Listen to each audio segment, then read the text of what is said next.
So I recently came to see Dr Mountford because I'd had a horrible breakup and I thought it was really showing on my face, but obviously I was a bit nervous about coming to see you because I knew I was going to kind of do things that I'd never done before, which, things like fillers or therapy. So I guess what I'd like to know is, is this something that you see quite often? Do people come and see you when they've had a traumatic event? Yeah, it's a really good question.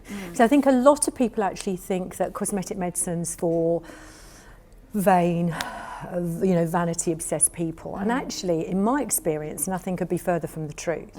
And what you say is actually quite common, that a lot of the women and men, but mainly women I see, may often have come due to some prompt, and it may well be a marital breakup or a boyfriend girlfriend relationship that's broken up after many years.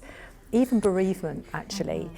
Things that make you just feel absolutely dreadful, and just because they want to feel like themselves again. I mean, almost like they'd almost lost themselves. And I think when we spoke, you were almost in that position where you felt that way. Would that be fair? Yeah, I mean, I almost didn't recognise myself in the mirror. I mean, a lot of that was to do with the sort of major weight loss. So you kind of, which I guess is quite often what happens in bereavement or breakups. You have that sudden... Bam. Yes. Yeah, and of course you're a very lean woman anyway. So I think with your stature and that you would notice it far more. Yes. And I mean, the one thing that weight does do for a lot of women is actually make them look young. But as soon as you drop quite a bit of weight, it really shows on the face. And I think, again, that's where fillers can be extraordinarily helpful in just restoring that bit of oomph back. And I was so pleased and happy with what you did for me, which I felt was very subtle. And I don't think people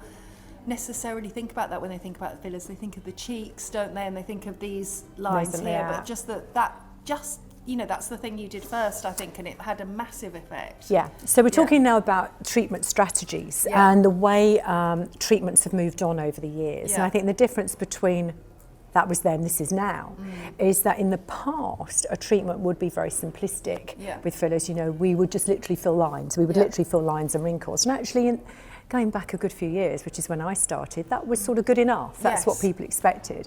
But now, talking about the way we strategise treatment to keep it looking natural, we acknowledge that certain things happen as people age.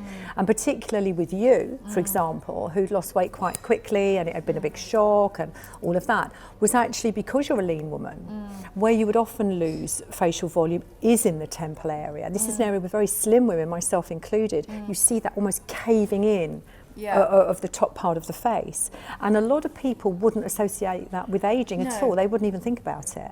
But you'll never see a young woman looking like that. So if you look at a young 20-year-old or 30-year-old, they will never have really hollow temples. It's an aging feature. So if we actually restore the softness, I call it infinity cheeks, if you actually make the cheek volume morph just very softly into the temple so it doesn't dip in, it actually rejuvenates and you don't really know why. And also for me, I guess it felt like such a low risk strategy. It's not like that's going to suddenly look weird or freaky. No. It's just like really simple, really quick hit, and you immediately look, 5 years younger and a bit like your old self again. Yeah, which absolutely. is, and nobody said anything but nice things. So and that's the point.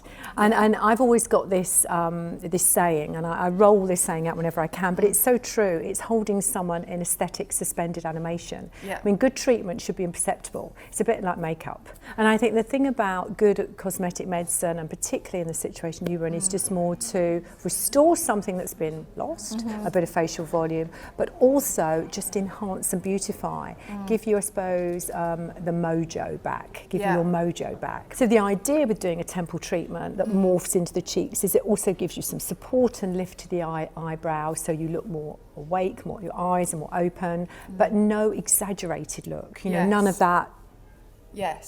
Overly elevated eyebrows. It just looks very soft, very attractive, and brings out the very best in your upper facial features. Well, I certainly felt it did that. Good. And I think it's so another thing that a lot of my readers will talk about is you know, they don't see, they sort of want to know who to go to. And I always say to them, you know, actually it's a bit like, you know, any hairdresser can have a pair of scissors, but there's an amazing difference between hairdressers and how they use the scissors. So, you know, anyone can use the fillers that you use, or, you know, but actually it's about the artistry of it.